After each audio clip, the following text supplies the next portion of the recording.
তৃতীয় তরঙ্গ ধাক্কা মারবে, ওয়ামা দিনুকা, ও নাস্তিক তোর দিন ধর্ম কি ছিল পরিচয় দেই।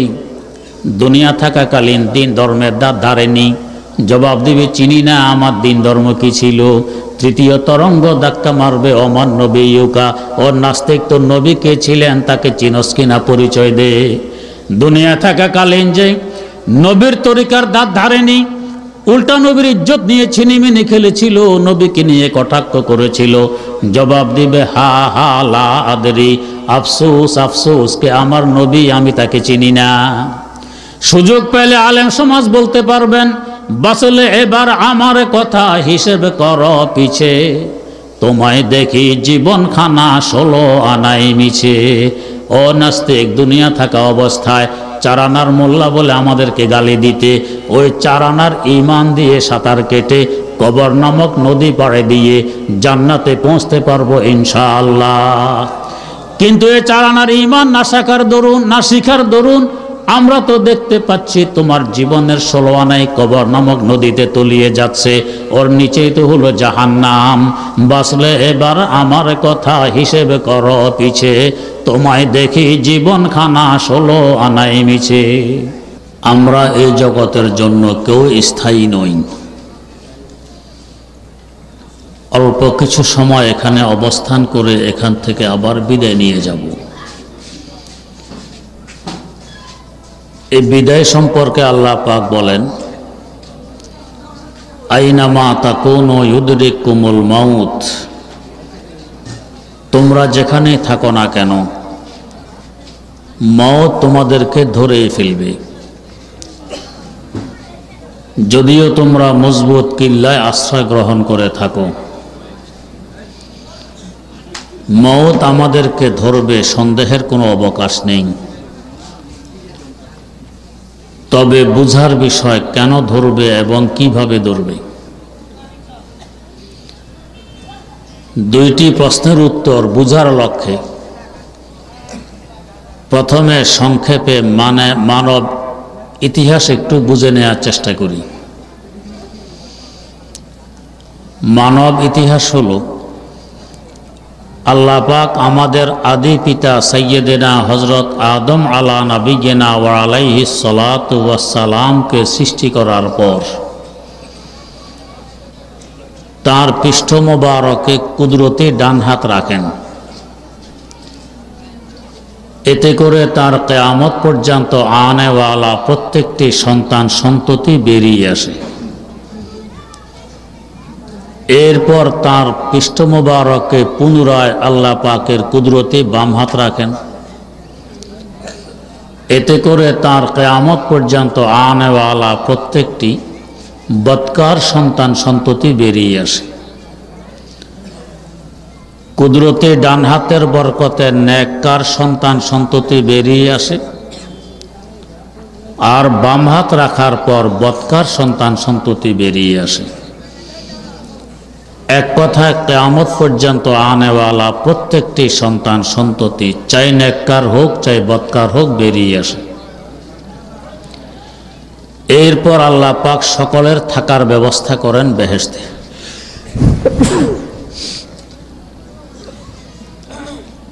কোনো কারণবশত আমাদেরকে বেহেশত থেকে বের করে দেয়া হয়। আমরা এসে পৌঁছলাম রূহ জগতে। রূহ জগতে কতদিন ছিলাম আমাদেরকে জানানো হয়নি। হতে পারে লক্ষ লক্ষ কোটি কোটি বছর রূহ জগতে কেটে গেছে। রূহ জগতের হায়াত পুরিয়ে গেলে আমাদেরকে ওখান থেকেও বের করে দেয়া হয়। আমরা এসে পৌঁছলাম উদর জগতে তথা মাতৃগর্ভে। এখানে ছিলাম মাত্র 9 মাস। এখানের হায়াত শেষ হয়ে গেলে আমাদেরকে এখান থেকেও বের করে দেয়া হয়। আমরা পদার্পণ করলাম বিশ্বজগতে, এখন যে জগতে আছি। এখানে কতদিন থাকব তাও জানানো হয়নি। 1 সেকেন্ডও হতে পারে, 100 বছরও হতে পারে। এখানের হায়াতের সমাপ্তি ঘটলে আমাদেরকে এখান থেকেও বের করে দেয়া হবে। আমরা গিয়ে পৌঁছব কবর জগতে। কবর জগতে কতদিন থাকব? শুধু এতটুকু জানানো হয়েছে যে কিয়ামত পর্যন্ত থাকতে হবে। তবে কিয়ামত কোন সনে অনুষ্ঠিত হবে তা জানানো হয়নি। হতে পারে কবর জগতেও লক্ষ লক্ষ কোটি কোটি বছর কেটে যাবে। কবর জগতের হায়াত শেষ হয়ে গেলে আমাদেরকে ওখান থেকেও বের করে দেয়া হবে। আমরা সকলেই সমবেত হব একটি বিশাল মাঠে, যাকে হাসর মাঠ বলা হয়। এখানে থাকতে হবে 50,000 বছর। বেহেশত থেকে নিয়ে হাসর মাঠ পর্যন্ত আমরা সকলেই ছিলাম এক পথের পথিক। চাই মুসলিম হই আর মুমিন, হিন্দু হই আর বৌদ্ধ, ইহুদি হই আর খ্রিস্টান, আস্তিক হই আর নাস্তিক। এই স্টেশনগুলো সকলকেই পাড়ি দিয়ে হাসর মাঠে পৌঁছতে হয়েছে। কিন্তু হাসর মাঠে পৌঁছার পর আর এক পথে চলতে দেয়া হবে না, একসাথে থাকতে দেয়া হবে না। সেখানে মালিকের পক্ষ থেকে আদেশ আসবে, ওয়ামতাজুল ইয়াওমা আইয়ুহাল মুজরিমুন, ও অপরাধীরা পৃথক হয়ে যাও নিরপরাধীদের থেকে। একসাথে আর থাকতে দেয়া হবে না, একসাথে চলতে দেয়া যাবে না। আমরা সেখানে দুই ভাগে বিভক্ত হয়ে পড়লাম, এক ভাগ ডান দিকে আর এক ভাগ বাম দিকে। ডান দিকের ভাগ ওই পথের পথিক হবে যে পথ হাসর মাঠ থেকে শুরু হয়ে জান্নাতে গিয়ে শেষ হয়েছে। আল্লাহ করুক আমরা সকলেই এ পথের পথিক হই। বাম দিকের ভাগ ওই পথের পথিক হবে যে পথ হাসর মাঠ থেকে বেরিয়ে জাহান্নামে গিয়ে পৌঁছেছে। তৃতীয় আর কোনো পথ সেখানে নেই। সেখানের অবস্থা হলো, রাস্তে দো হ্যাঁ রওয়া মাহশর সে মঞ্জিল কি তরফ, रास्ते दो हैं रवा महशर से मंजिल की तरफ, एक जन्नत की तरफ है एक जहन्नम की तरफ। তৃতীয় কোনো রাস্তা সেখানে নেই।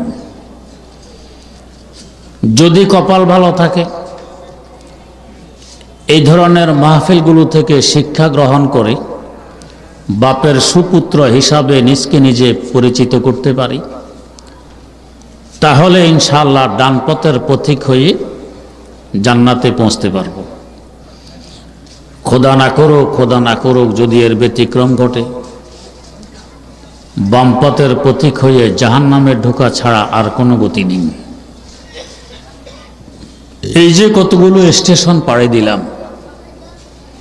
রূহ জগৎ, উদর জগৎ, বিশ্ব জগৎ, কবর জগৎ ও হাসর মাঠ, প্রত্যেকটি স্টেশনে পৌঁছার পর আমার ধারণা জন্মেছিল আমি এখানের জন্য স্থায়ী, কিন্তু কোথাও আমাকে স্থায়ীভাবে থাকতে দেয়া হয়নি। এমনকি এখন যে জগতে আছি, যদিও মুখে বলে থাকি আমি একসময় বিদায় নিয়ে যাব, এটা আমার মুখের কথা, অন্তরের কথা নয়। না হয় দেখা গেছে আমার চুল দাড়ি সাদা হয়ে গেছে, পিঠ কুচু হয়ে গেছে, এমনকি বিছানায় পড়ে গেছি, নিঃশক্তিতে উঠে বসতেও পারি না। এই সময় যদি কেউ আমার সাক্ষাতে আসে তো কি বলি, একটু সুস্থ হওয়ার পর অমুক কাজটি করে ফেলব, একটু সুস্থ হওয়ার পর তোমাদের বাড়ি গিয়েও ঘুরে আসব। তার মানে এখনো আমি আশাবাদী, আমি আবার সুস্থ হব, আমার শক্তি আবার ফিরে আসবে। যদি অন্তর থেকে বলেও থাকি আমি মারা যাব, তারপরও মনে মনে আশা আরো অন্তত বছর 10 তো লাস্টিং করব, মারা গেলে এর পরে 10 বছর পুরিয়ে গেলে আবার 10 বছরে যোগ দেই। আমার অবস্থা হয় হার সবে গোয়াম কে ফরদা তরকে সৌদা কো নাম, हर शबे गोयम के फरदा तरके ई सौदा कुनाम बाज चो फरदा शवाद एमरोज रा फरदा कुनाम। 10-এর পর 10 যোগ দিতে থাকি, এর ভিতর দিয়ে আমার বিয়োগ ঘটে যায়, আমি আমার ভবিষ্যৎ ঘাটিগুলোর জন্য প্রস্তুতি গ্রহণ করতে পারলাম না। তো প্রত্যেকটি ঘাটিতে আমার ধারণা জন্মেছিল আমি এখানের জন্য স্থায়ী, কিন্তু কোথাও আমাকে স্থায়ীভাবে থাকতে দেয়া হয়নি। শেষ ঘাটে জান্নাতে পৌঁছার পর মালিকের পক্ষ থেকে সুসংবাদ জানানো হবে, খালিদিনা ফিহা আবাদা। বান্দা তুমি এখানের জন্য স্থায়ী, তোমার মওতের সিলসিলা আর ধারার সমাপ্তি ঘটে গেছে, তোমাকে আর কোথাও যেতে হবে না। এই চিরশান্তি নিকেতন তোমার স্থায়ী বাসস্থান। এই মানব ইতিহাসের সারসংক্ষেপ। যেখান থেকে সফর শুরু সেখানে গিয়েই সফর শেষ, মধ্যখানে কতগুলো স্টেশন পাড়ি দেয়া মাত্র। আশা করি এই ইতিহাসের সারসংক্ষেপ থেকে বুঝতে সক্ষম হয়েছি আমাদের মওত কেন আসে, আমরা কেন মরব। মওত ছাড়া আমাকে কি কেউ কবর দিবেন? তো কবরে যেতে হলে মওত লাগবে। কবর ছাড়া কি হাসর মাঠে পৌঁছতে পারবো? তো হাসর মাঠে পৌঁছতে হলে কবর লাগবে। হাসর মাঠ ছাড়া কি আমি আমার বাস্তব বাসস্থান জান্নাতে পৌঁছতে পারবো? পারবো না। তার মানে জান্নাতে পৌঁছতে হলে আমাকে মরতে হবে, মওত ছাড়া জান্নাতে পৌঁছা যাবে না। এই জন্যই তো সৈয়দনা হযরত ঈসা আলা নাবিয়িনা ওয়া আলাইহিস সালাতু ওয়াস সালাম কিয়ামতের পূর্বে আবার আসবেন। কেন আবার আসবেন? তিনি এই জগৎ থেকে বিদায় নিয়েছেন মওত ছাড়া, জিন্দা চলে গেছেন। মওত ছাড়া তো জান্নাতে প্রবেশ করা যাবে না। এই মওতের জন্য আবার আসবেন। এখানে একটি প্রয়োজনীয় কথা, আমাদের খ্রিস্টান ভাইয়েরা একটি যুক্তি দিয়ে থাকেন যে শেষে আসে সে বড় হয়। যেমন আজকের মাহফিলে যিনি শেষ বক্তব্য দিবেন তিনি আজকের মাহফিলের বড়। তো ঈসা আলাইহিস সালাম যেহেতু শেষে আসবেন অতএব তিনিই বড়। বড় থাকতে ছোটকে মানার প্রশ্ন আসে না। অতএব ঈসা আলাইহিস সালামকে মানতে হবে, তার খ্রিস্ট ধর্মই মানতে হবে, অন্য ধর্ম মানলে হবে না। যুক্তিটি তো সুন্দরই শোনা যায়। এখানে বুঝার বিষয় ঈসা আলাইহিস সালাম কি শেষে আসবেন না আবার আসবেন? তিনি আবার আসবেন, একবার তো এসে গেছেন। যেমন ধরুন আমরা যদি রোগাক্রান্ত হই প্রথমে কি সবচেয়ে বড় ডাক্তারের শরণাপন্ন হই? না, প্রথমে ছোট ডাক্তার। ওনার দ্বারা সেরে গেলে ভালো কথা, না সারলে আরো বড় ডাক্তার, না সারলে আরো বড় ডাক্তার, শেষ পর্যায়ে গিয়ে একেবারে সবচেয়ে বড় ডাক্তারের শরণাপন্ন হই। বড় ডাক্তার শেষে আসেন ঠিক কথা, তার আগে যে ছোট ছোট কতগুলো ডাক্তার এসে গেছেন। একজন ডাক্তার ভুলে তার একটি যন্ত্র রোগীর বিছানা রেখে চলে গেছেন। চেম্বারে যাওয়ার পর মনে পড়ছে আরে আমার এই যন্ত্র তো রয়ে গেছে রোগীর বিছানায়। উনি আবার ফিরে আসছেন ওই যন্ত্রটি নেওয়ার জন্য। এই ফাঁকে সবচেয়ে বড় ডাক্তার এসে গেছেন। ছোট ডাক্তার যে আবার আসলেন, ওনার কি পরে আসা হলো না আবার আসা হলো? আবার আসা হলো। আবার আসার কারণে কি ইনি বড় ডাক্তার হয়ে গেছেন? না, বড় ডাক্তার তো পরে এসে গেছেন। হ্যাঁ, ইনাকে আবার আসতে দেখে রোগী সুযোগ পেয়ে একটু উপকৃত হয়ে গেছে। ডাক্তার সাহেব যখন এসেছেন ওই বড় ডাক্তারের এই প্রেসক্রিপশন এটা একটু আমাকে ভালো করে বুঝিয়ে দিয়ে যান। উনি এসেছেন নিজের প্রয়োজনে যন্ত্র নেওয়ার জন্য। হ্যাঁ, রোগীর অনুরোধে বড় ডাক্তারের প্রেসক্রিপশন ভালো করে বুঝাই দিয়ে গেলেন, এতে রোগী উপকৃত হয়ে গেল। নবীগণ হলেন উম্মতের রুহানি ডাক্তার। ছোট ছোট ডাক্তার, ছোট ছোট নবী এসে গেছেন। শেষ নবী এসেছেন, নবীদেরও নবী, রাসূলদেরও রাসূল, ডাক্তারেরও ডাক্তার।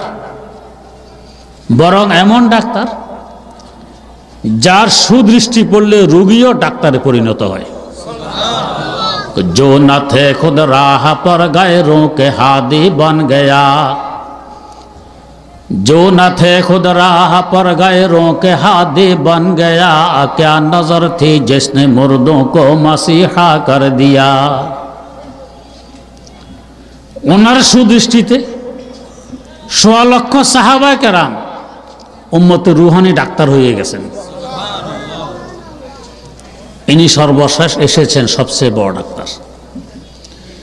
এদিকে ঈসা আলাইহিস সালাম তো আগে এসে গেছেন ঠিক, বিদায় নেওয়ার পরে দেখলেন মওত তো রয়ে গেছে, মওত তো নিয়ে আসেনি, এটা ছাড়া তো আমি জান্নাতে ঢুকতে পারবো না।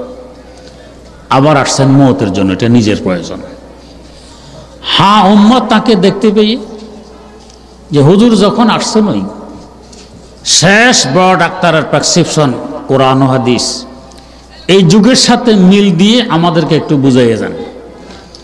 তিনি 7 বছর যাবৎ শেষ ডাক্তার বড় ডাক্তারের কোরআন ও হাদিস বুঝাবেন। এসেছেন কিন্তু নিজের দরকারে, সেটা মওত। মধ্যখানে উম্মত উপকৃত হয়ে গেছে। তাহলে উনি তো শেষে আসলেন না, বড় ডাক্তার তো হলেন না।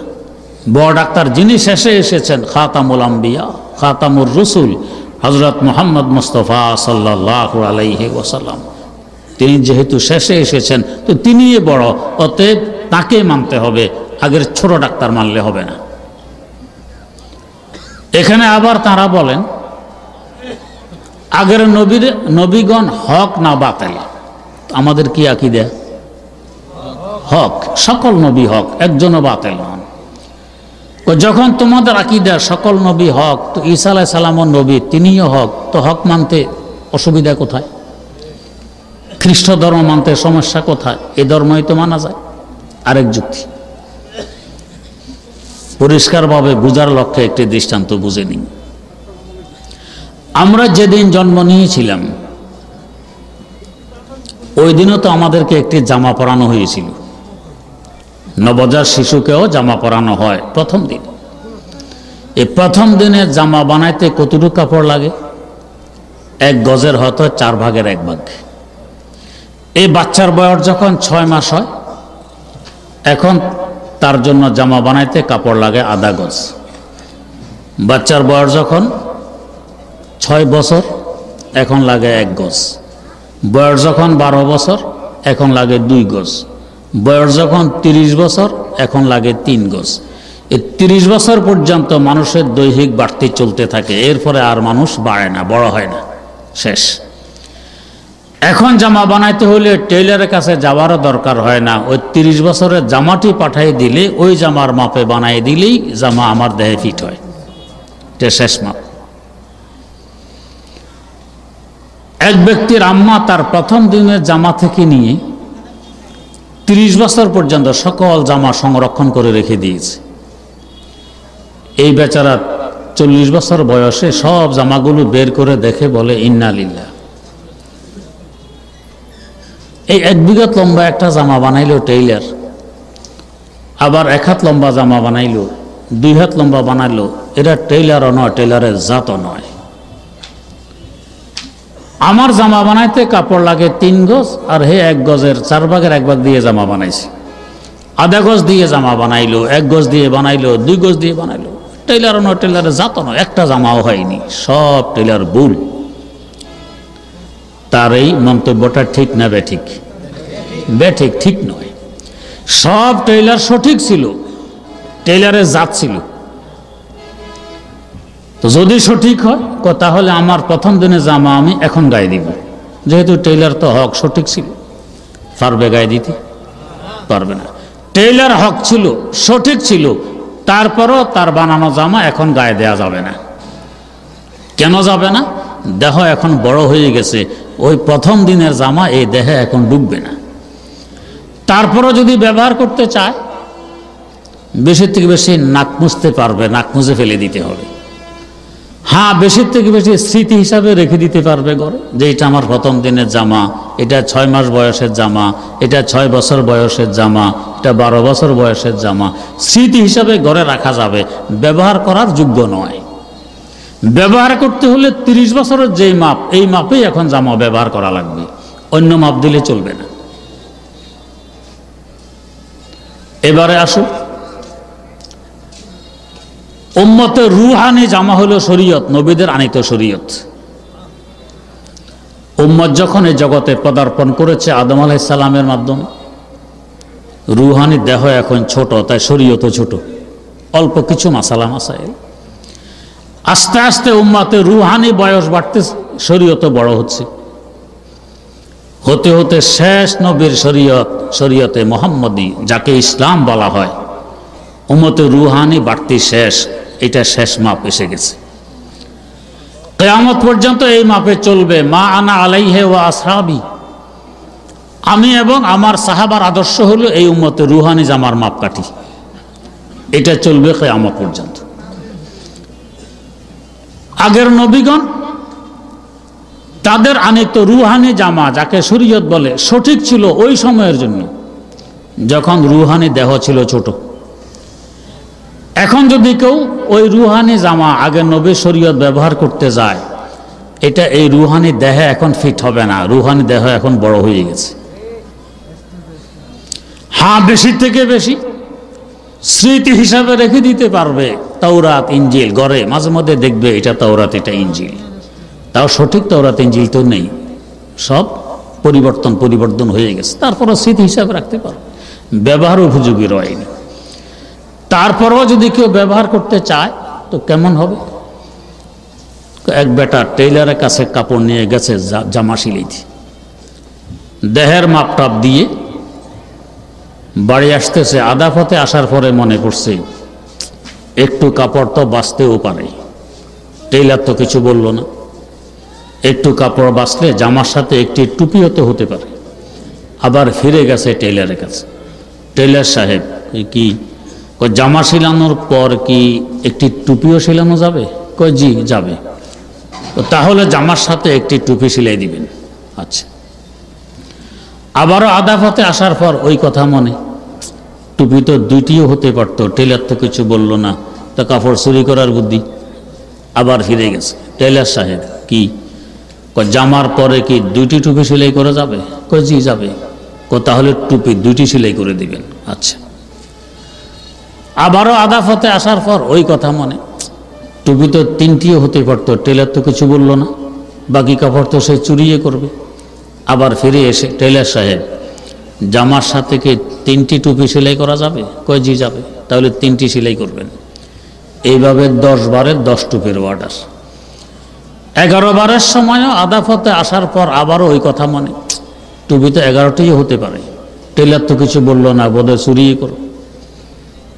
কয় থাক, এখন আবার ফিরে যেতে শরম লাগে, 10 টুপির অর্ডার হয়ে গেছে, আর কয়টা, আমার জীবন যাবে 10 টুপিতে, আর দরকার নেই, বাকি কাপড় চুরি করলে করুক। ফিরে আর আসেনি। ডেলিভারির তারিখে আসছে, জামা নিবে, টুপিও 10টি নিবে। টেইলার জামা বুঝিয়ে দেওয়ার পর টুপিও 10টি বুঝিয়ে দিলেন, তবে টুপির সাইজ হলো 1 ইঞ্চি বাই 1 ইঞ্চি। 10 টুপি ছোট ছোট 1 ইঞ্চি বাই 1 ইঞ্চি। বেচারা ক্ষিপ্ত হয়ে কয় এটা কি বানাইলেন? কয় টুপি বানাইছি। টুপি হয়েছে? কেন হয়নি? টুপির যে সুরত, হে সুরতে তো হয়েছে। হ্যাঁ, সাইজে ছোট, এই না বেশ কম, টুপি তো হয়েছে। তো টুপি হইলে কি লাভ? এটা কি আমার মাথায় লাগবে? কই জি লাগবে। কি বলেন, পাগল নাকি? 1 ইঞ্চি বা 1 ইঞ্চি টুপি মাথায় লাগে? লাগবে। কিভাবে লাগবে? বুদ্ধি আছে।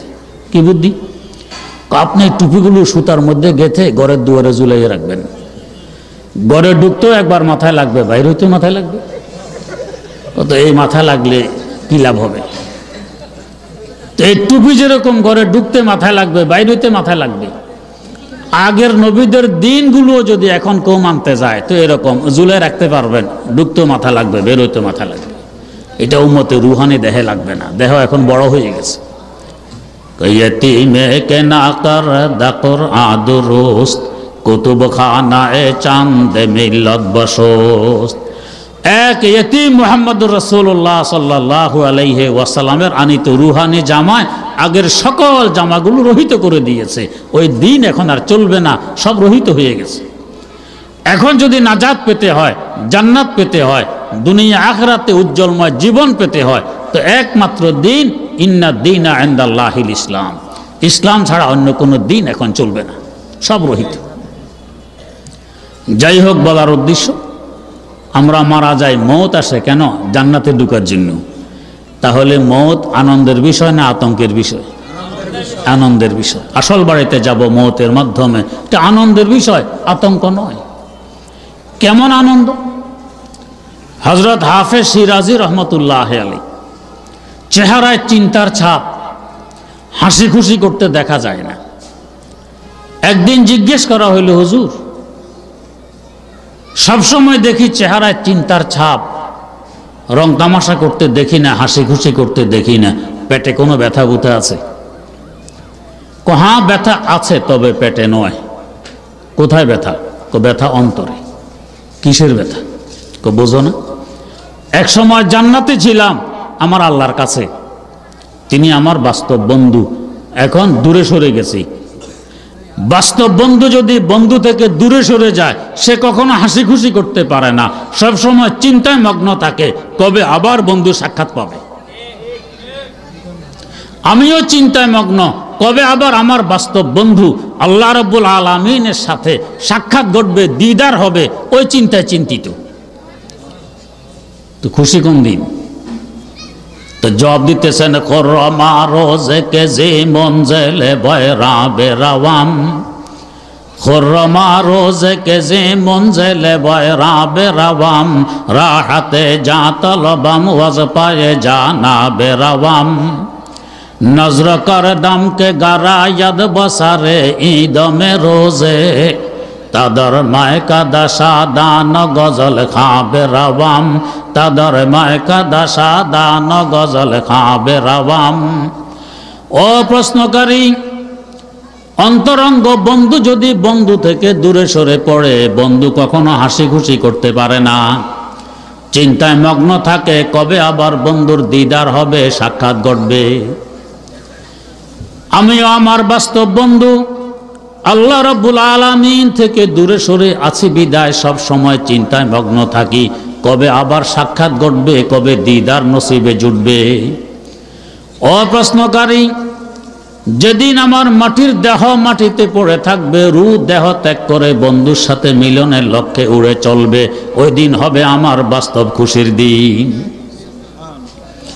আমি ওই খুশির দিনের লক্ষ্যে এখন থেকে গজল প্রস্তুত করে রেখেছি, মনের আনন্দে গজল গাইতে গাইতে উড়ে চলবো। নজরে কর দামকে গারা ইয়াদ বসারে ঈদমে রোজে, নজর কর দামকে গারা ইয়াদ বসারে ঈদমে রোজে, তাদর মায়কা দশা দান গজল খাবে রাওয়াম, তাদর মায়কা দশা দান গজল খাবে রাওয়াম। আমরা তো ওই দিনকে আতঙ্কের দিন মনে করি, আর উনি বলতেছেন ওইটা হলো আমার আনন্দের দিন। শেখুল হাদিস আল্লামা জাকারিয়া রহমতুল্লাহ আলাইহি তারিখে মাশায়েখে চিশতি নামক কিতাবে লিখেছেন, হযরত খাজা মওদুদ চিশতি রাহিমাহুল্লাহ ইন্তেকাল করেছেন। গোসল হয়ে গেছে, কাফন পরানো হয়ে গেছে, কবর খনন হয়ে গেছে, জানাজার নামাজও হয়ে গেছে। এখন লোকেরা তার খাট কাঁধে নিবে, কবরস্থানে পৌঁছবে, তিনজন মানুষ কবরে নামবে, লাশ কবরস্থ করবে, এতটুকু সময় বাকি আছে। তারিখে মাশায়েখে চিশতি নামক কিতাবে লেখা আছে, তার জানাজার নামাজের সালাম ফিরানো মাত্র মৃতদেহ উড়া আরম্ভ করে দিয়েছে। কেন ওড়ে? হায়াতের বাধার কারণে বন্ধু সাক্ষাৎ পাইনি, বাধা সরে গেছে, সাক্ষাৎ সন্নিকটে, এরা দেরি করবে, দেরি তো আর সহ্য হয় না। तो खुर्रमा रोजे के मन और या शवाम जिसमें बगजाराम सरासर जा शवाम जिसमें बगजाराम सरासर जा शवाम। কি আনন্দ, কি ফুর্তি, উড়ে গিয়ে কবরে ডুববে, দেরি সহ্য হয় না।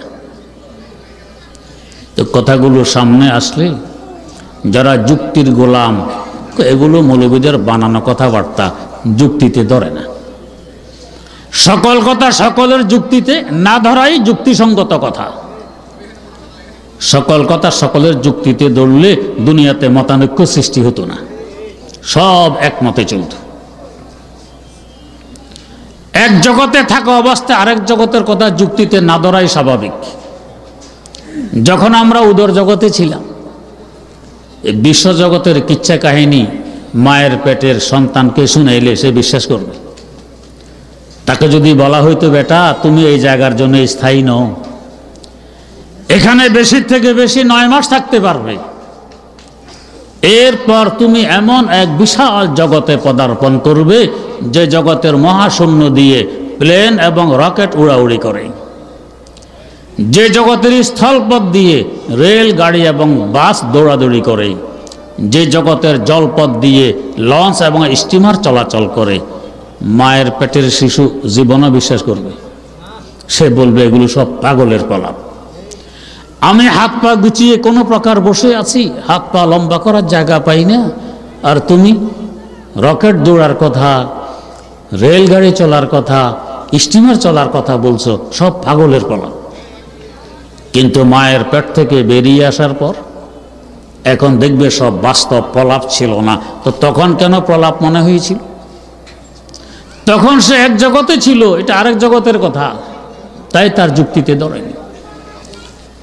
আমরা আছি এক জগতে, কবর জগৎ আরেক জগৎ, ওই জগতের কথা যুক্তিতে না ধরাই স্বাভাবিক। কিন্তু মানতে হবে 1.25 লক্ষ মহামানবের সাক্ষী, যারা জীবনে কোনোদিন মিথ্যার ধারে কাছে যাননি, ফুলের ন্যায় পরিষ্কার স্বচ্ছ জীবনের মালিক, কলঙ্ক মুক্ত। 1.25 লক্ষ পেগাম্বরের সাক্ষী, মিথ্যা হওয়া সম্ভব নয়। 2-4 জনে বললে হয়তো সন্দেহ থাকতো। বরং আমরা তো দেখি এক জগতে থাকার পরেও এক এলাকার কথা আরেক এলাকার যুক্তিতে ধরে না। যেমন আমরা স্থল জগতে আছি, জল জগতে কিছু প্রাণী বসবাস করে, তাদেরকে স্থল জগতের কিছু কিচ্ছা কাহিনী শুনাইলে এরা বিশ্বাস করবে? এক বেটা বড়শি ফেলছে দিঘিতে, খালি বড়শি ফেললে মাছ ধরে? বড়শির উপরে আটার কাই, ময়দার খামির কিংবা বল্লা ভেমরুলের টোবের আবরণ দিয়ে বড়শি ফেলতে হয়। ফেলার পর দূর থেকে একটি বড় কাতল মাছ দ্রুত গতিতে আসতেছে। আসার পথে ছোট্ট একটি পুঁটি মাছের সাথে সাক্ষাৎ ঘটে। কাতলের গতি অসাধারণ দ্রুত দেখে পুঁটি জিজ্ঞেস করে, কাতল ভাই এত দ্রুত গতিতে কোথায় যাও? কাতল জবাব দেয়, ওই যে খাবার দেখা যায় ওটা খেতে যাই। পুঁটি বলছে, ভাই তোমার পায়ে ধরি, যতটুকু এসেছো এসেছো, ফিরে যাও, সামনে গিয়ে বিপদের সম্মুখীন হইও না, জীবন হারাইও না। কাতল বলে, কোথায় বিপদ? যেখানে খাবার দেখতেছ এখানেই বিপদ। ধোঁকা দিয়ে নিজে খাওয়ার বুদ্ধি। কাতল ভাই ভুল বুঝতেছ, এখনো হাত জোড় করে বলছি ফিরে যাও, জীবন হারাইও না। কাতল বলে, আমি দেখতেছি গ্রানযুক্ত সুস্বাদু খাবার, গ্রান পেয়েই তো আমি আসতেছি, বিপদের নাম নিশান আহত নেই, কোথায় বিপদ? পুঁটি বলছে, কাতল ভাই এটা আসলে খাবার নয়, আমি দেখতেছি খাবার, তুমি বলো খাবার নয়, তো এটা কি? এটা খাবারের আবরণ। কি অর্থ? দেখো ভাই এই বিষয়ে তুমি লেখাপড়া করো নাই, তুমি এই বিষয়ে অজ্ঞ, আমি এই বিষয়ের একজন মৌলবী, যথেষ্ট লেখাপড়া করেছি। এই আবরণের ভিতরে একটি লোহার বাঁকা কাঁটা আছে, কাঁটার এক মাথায় আর একটি উল্টো কাঁটা আছে, অপর মাথায় সুতা বাঁধা আছে, সুতার মাথায় ছাট বাঁধা আছে, ছাটের মাথায় একজন মানুষ ধরে বসে আছে। কাতল বলে, থাকলে কি হবে? পুঁটি বলছে, তুমি এই খাবারের আবরণকে খাবার মনে করে মুখে তুলে গিলা মাত্র উপরওয়ালা টের পাবে। টের পাইলে কি হবে? টের পাইলে সে বসে টান মারবে। তো টান মারলে কি হবে? টান মারলে লোহার বাঁকা কাঁটা তোমার গালে বিঁধবে। তো কাঁটা গালে বিঁধলে কি হবে? কাঁটা গালে বিঁধলে ব্যথা হবে, ব্যথা। কাতল জিজ্ঞেস করে, ব্যথা আবার কি? এর আগে তো জীবনে কাঁটা গালে বেঁধেনি, অভিজ্ঞতা নেই, তা জিজ্ঞেস করে ব্যথা কি? পুঁটি বলে, ব্যথা কি এটা বোঝানো যায় না, যখন শুরু হয় এমনিতেই বুঝে আসে। আর শুধু ব্যথা যে হবে তা নয়, মুহূর্তের মধ্যে তুমি শুকনো জায়গায় পৌঁছে যাবে। কাতল জিজ্ঞেস করে সেখানে পৌঁছলে কি হবে? সেখানে পৌঁছলে দেখবে তোমার শ্বাস নিঃশ্বাস সরে না, তুমি ছটপট ছটপট করছো, তোমার মুখ দিয়ে তাজা রক্ত বেরিয়ে আসছে। তারপর কি হবে? তারপর দেখবে তোমার কল্লা এবং লেজ যেন কার মুঠির ভিতরে ঢুকে গেছে। তারপর কি হবে? তারপর দেখবে তোমার নিচে একখানা ধারালো বটি দাঁড়াই আছে। বটির এখানে কি কাজ? বটির প্রথম কাজ তোমার দেহের আঁশ এবং চামড়াগুলো খসে ফেলে দেয়া, দ্বিতীয় কাজ তোমাকে খণ্ড বিখণ্ড করে ফেলা। তারপর কি হবে? তারপরে তোমার এই টুকরোগুলোকে ডুলা, খলয় কিংবা গামলায় রেখে নদীর ঘাটে অথবা কলের গোড়ায় নিয়ে আছাড়তে আছাড়তে তোমার সব ঘোলা পানি বের করে ফেলবে। তারপর কি হবে? তারপর তোমার এই টুকরোগুলোতে হলুদ, লবণ ও মরিচ মাখা হবে। কাটা ঘায়ের মধ্যে যদি লবণ মরিচ মাখা যায়, কি আরামের আরাম! তারপর কি হবে? তারপর দেখবে এদের চুলায় দাউ দাউ করে আগুন জ্বলছে, উপরে একটি লোহার কড়াই বসানো আছে, কড়াইয়ের ভিতরে গরম উথলিত তেল টকবক টকবক করছে। কাতল বলে, গরম তেল টকবক করলে আমার কি আসে যায়? তো তোমার একটি একটি টুকরো ওই গরম তেলে ঢেলে দিয়ে বাজি করা হবে, বাজি। তারপর কি হবে? তারপর দেখবে বড়শিওয়ালার ঘরের সদস্যরা বর্তন নিয়ে তোমার অপেক্ষায় বসে আছে। আমার সাথে সাক্ষাতের জন্য অপেক্ষা? কয় হ। সাক্ষাতের ধরন কেমন হবে?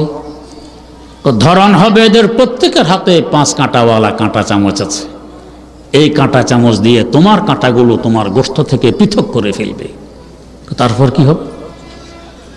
তারপর তোমার কাঁটাগুলো কুকুর বিড়াল চিবিয়ে খাবে, আর গোশতগুলো সদস্যরা চিবিয়ে খাবে, যাদের প্রত্যেকের মুখের ভিতরে 32-32টি করে লোহার ন্যায় শক্ত দাঁত আছে। তারপর কি হবে? তারপর ওরা তোমাকে গিলে ওদের পেটের ভিতরে ঢুকিয়ে ফেলবে। সেখানে ঢুকলে কি হবে? সেখানে ঢুকলে দেখবে একটি মেশিন ফিট করা আছে, যাকে হজমি শক্তি বলা হয়। এই মেশিনে তোমাকে চুরমার করে পায়খানা বানায় ফেলবে, পায়খানা। তারপর কি হবে? তার একদিন পর তুমি ওদের পিছনের রাস্তা দিয়ে পুনরায় বেরিয়ে আসবে। বের হওয়ার কথা শুনে কাতল অট্টহাসি দেয় আর বলে, তাহলে সমস্যা কিসের? বের হয়ে 2-4 লাফ দিলেই তো আবার দিঘিতে পৌঁছতে পারবো। মধ্যখানে বিনা টিকিটে বিনা খরচে কত দেড় দুনিয়ার সফর হবে, কত শহর বন্দর দেখা হবে, ভালোই তো, অসুবিধা কি? পুঁটি বলে, না, দেশ দুনিয়ার সফর হবে না, শহর বন্দরও দেখা হবে না। তাহলে কি হবে? তার 1-2 দিন পর তুমি মাটি হয়ে যাবে, তোমার অস্তিত্ব খুঁজে পাওয়া যাবে না। খাবার সামনে রেখে ধৈর্য আর কতক্ষণ ধরা যায়? কাতল বলে, 4 আনার মোল্লা পুঁটি, তোমার ওয়াজ নসিহত শেষ হয়েছে, তিরস্কার কর। পুঁটি বলছে, কাতল ভাই, আমাকে ভুল বুঝতেছ, শত্রু ভাবতেছ। আমি তোমার শত্রু নই, শুভাকাঙ্ক্ষী। এখনো সময় আছে। হাত জোড় করে বলছি, ফিরে যাও, সামনে গিয়ে বিপদের সম্মুখীন হইও না, জীবন হারাইও না। কাতল চোখ রাঙ্গা করে বলছে, ও 4 আনার মোল্লা পুঁটি, সারাটি জীবন কাটাইলাম এই দিঘিতে, 1 মিনিট সময় লাগে না, দিঘির চতুর্দিক একবার ঘুরে আসতে পারি। জীবনে তো কোনোদিন 32 দাঁতওয়ালা মানুষের সাথে সাক্ষাৎ ঘটল না। গরম উথলিত তেলের তাপ দেহে অনুভব হইল না। হজমি শক্তি নামক মেশিনের আওয়াজ কানে পৌঁছল না। পাগলের প্রলাপ কেন বকছ? তুমি কি জানো না আমি স্বাধীন জগতের স্বাধীন চেতনার প্রাণী? আমার শান হলো रहे बहरों में आजाद वतन सूरत माही, रहे बहरों में आजाद वतन सूरत माही। আমার স্বাধীনতায় হস্তক্ষেপের অধিকার তো তোমার নেই, 4 আনার মোল্লার নেই। তুমি তোমার কাজে যাও, আমাকে স্বাধীনভাবে আমার কাজ করতে দাও। এত তিরস্কারের পরেও পুঁটি হাত জোড় করে পায়ে ধরে ফেরানোর চেষ্টা করে। কাতল দাঁত কিরমির মেরে পুঁটিকে অবজ্ঞা করে ছুটে গিয়ে বড়শি মুখে তুলে গিলা মাত্র উপরওয়ালা টের পেয়ে টান মারছে। লোহার বাঁকা কাটা কাতলের গালে বিঁধে গেছে, এখন হাড়ে হাড়ে টের পায় ব্যথা কাকে বলে। মুহূর্তের মধ্যে কাতল পৌঁছে গেছে শুকনো জায়গায়, সেখানে পৌঁছে দেখে শ্বাস নিঃশ্বাস সরে না, ছটফট ছটফট করছে, মুখ দিয়ে তাজা রক্ত বেরিয়ে আসছে। হঠাৎ দেখে তার কল্লা এবং লেজ কার মুঠির ভিতরে ঢুকে গেছে, ছটফট করার সুযোগটিও আর বাকি রইল না। এবার দেখে নিচে ধারালো বটি দাঁড়াই আছে, এক কথায় পুঁটি যা কিছু বলেছিল একের পর এক সব ঘটে চলছে। কাতল এখন চোখের পানি ছাড়ে আর কাঁদে, পুঁটিকে স্মরণ করে, হায় রে পুঁটির কথা কেন শুনলাম না, যদি শুনতাম এই বিপদের সম্মুখীন হতাম না। কিন্তু দিন গেলে কাঁদে বীরে বসে, তোর কাঁদা কেউ শুনবে না। এখন কানলে কি লাভ হবে, সময় তো চলে গেছে। তেমনি ভাবে দুনিয়ার কাফের মুশরিক মুরতাদ নাস্তিক আর বেঈমানের গোষ্ঠীরা দ্রুত গতিতে ছুটে চলছে জাহান্নামের পথে। আলেম সমাজ জিজ্ঞেস করে, ভাই এত দ্রুত গতিতে কোথায় যাও? তো সিনেমা হলে ঢুকতে যাই, টেলিভিশনের আসরে অশ্লীল ছবি দেখতে যাই, ঘুষের পয়সা আনতে যাই, সুদের পয়সা আনতে যাই। ওলামায়ে কেরাম কাকুতি মিনতি করে ফিরানোর চেষ্টা করেন, খবরদার খবরদার, সিনেমা হলে ঢুকলে, টেলিভিশনের আসরে বসলে অল্প সময়ের জন্য হয়তো তোমার চোখ জুড়াবে। মনে রাখো, কাল হাসর মাঠে, কাল কিয়ামতের মাঠে সীসাকে আগুন দিয়ে জ্বালাইয়ে পানির মতো নরম করে তোমার এই চোখে ঢেলে দেয়া হবে। খবরদার খবরদার, ঘুষের পয়সা সুদের পয়সা আনলে অল্প সময়ের জন্য পকেট গরম হতে পারে। মনে রাখবে, সুদ খাওয়ার জাহান্নামের আগুন খাওয়া এক কথা, ঘুষ খাওয়ার জাহান্নামের জ্বলন্ত কয়লা খাওয়া এক কথা। খবরদার খবরদার, ফিরে আসো ফিরে আসো। কথিত বুদ্ধিজীবীর গোষ্ঠীরা চোখ রাঙ্গা করে আর বলে, ও চারানার মোল্লা, ১৫০০ বছর আগের পুরানো কথা নিয়ে এসেছো এই বিজ্ঞানীর যুগে আমার কাছে, এই আধুনিক বিশ্বে আমার কাছে। তুমি কি জানো না, আজ থেকে ৫০ বছর পূর্বে পৃথিবী থেকে লক্ষ লক্ষ মাইল দূর চন্দ্রে পৌঁছে গেছি আমরা। পৃথিবী থেকে ৮ কোটি কিলোমিটার দূর মঙ্গল গ্রহে পৌঁছার আর সামান্য বাকি আছে। রকেট যোগে পৃথিবীর চতুর্দিক একবার ঘুরে আসতে পারে, মাত্র ১৭ মিনিট লাগে। কত সময় মহাশূন্যে কাটাইলাম, আযাব ও গজবের ফেরেশতাদের সাথে তো কখনো সাক্ষাৎ ঘটল না।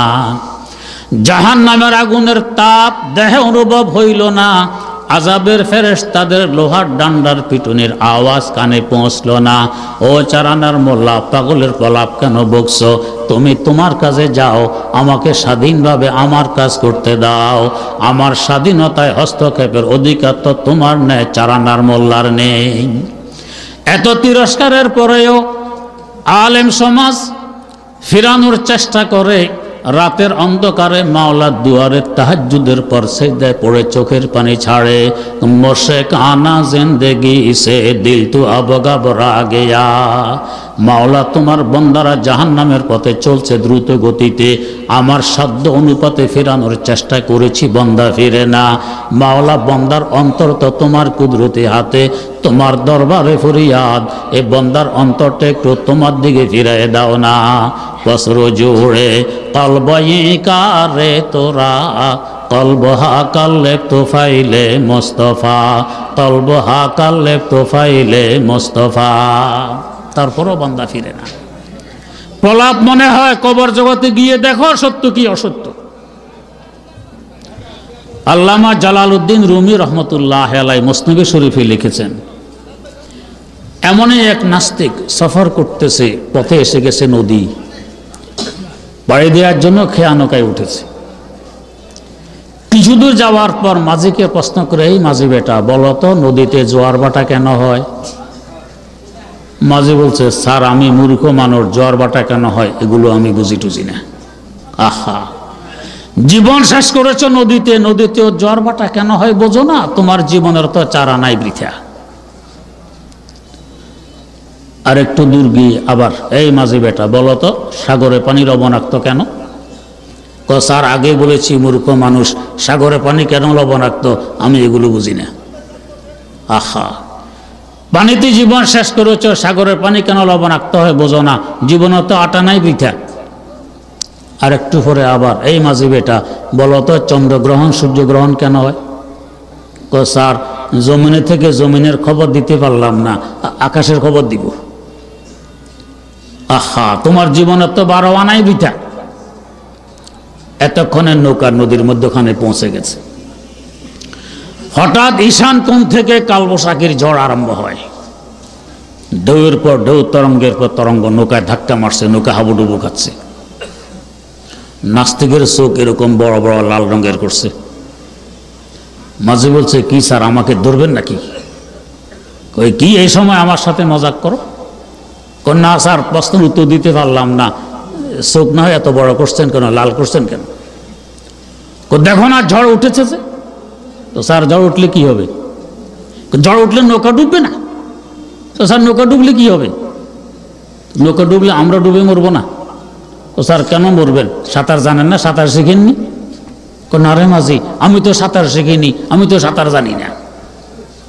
মাঝি সুযোগ পেয়ে বলছে, বাঁচলে এবার আমার কথা হিসেবে কর পিছে, তোমায় দেখি জীবন খানা 16 আনাই মিছে।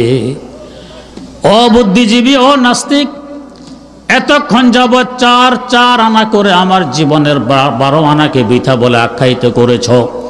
যে 4 আনা বাকি আছে, ওই 4 আনা দিয়ে সাঁতার কেটে নদীর কূলে উঠে জীবন বাঁচাইতে সক্ষম হব ইনশাআল্লাহ।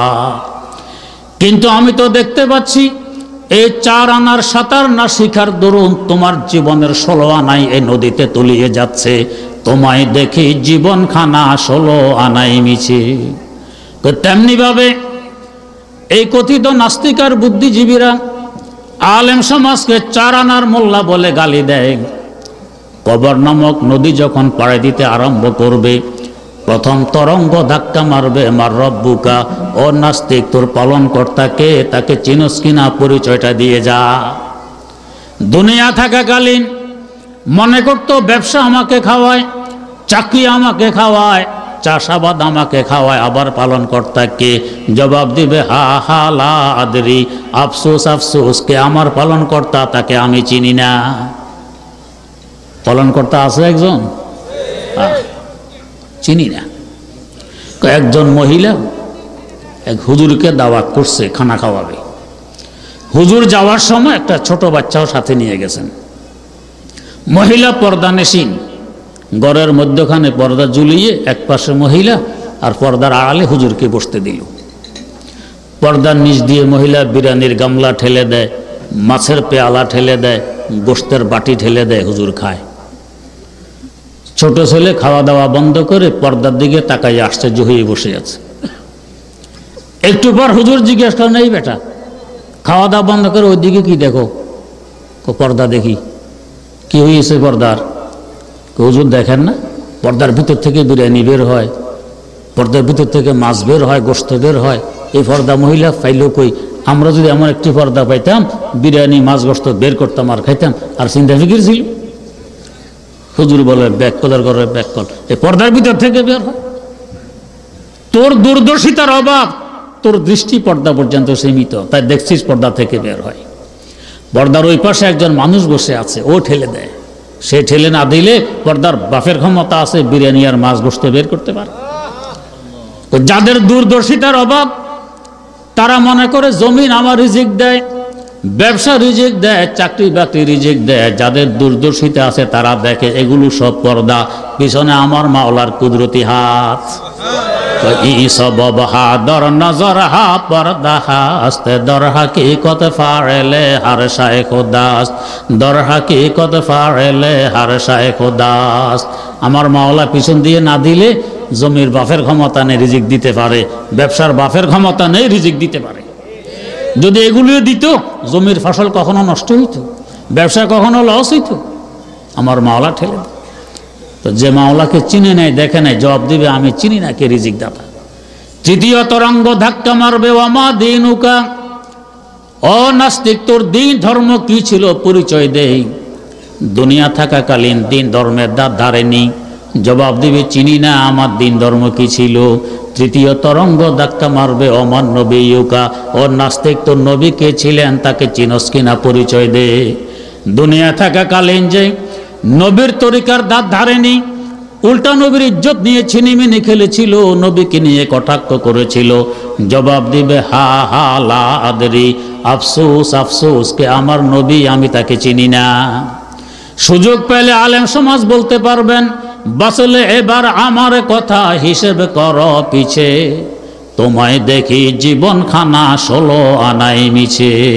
ও নাস্তিক, দুনিয়া থাকা অবস্থায় চারানার মোল্লা বলে আমাদেরকে গালি দিতে, ওই চারানার ঈমান দিয়ে সাঁতার কেটে কবর নামক নদী পাড়ে দিয়ে জান্নাতে পৌঁছতে পারবো ইনশাআল্লাহ। কিন্তু এই চারানার ঈমান না শাখার দরুন, না শিখার দরুন আমরা তো দেখতে পাচ্ছি তোমার জীবনের 16 আনাই কবর নামক নদীতে তলিয়ে যাচ্ছে, ওর নিচেই তো হলো জাহান্নাম। বাসলে এবার আমার কথা হিসেবে করো পিছে, তোমায় দেখি জীবন খানা 16 আনাই মিছে। তো এই মাহফিলগুলো এই জন্য হয় যাতে আমাদের জীবনটা ধন্য হয়, আমাদের মত আনন্দদায়ক হয়, আতঙ্কময় না হয়। আল্লাহ রাব্বুল আলামিন আমাদের সকলের মতকে আনন্দময় করে দিন। সুবহানাল্লাহি ওয়া বিহামদি, সুবহানাকাল্লাহুম্মা ওয়া বিহামদিক, আশহাদু আল্লা ইলাহা ইল্লা আনতা, আস্তাগফিরুকা ওয়া আতুবু ইলাইক।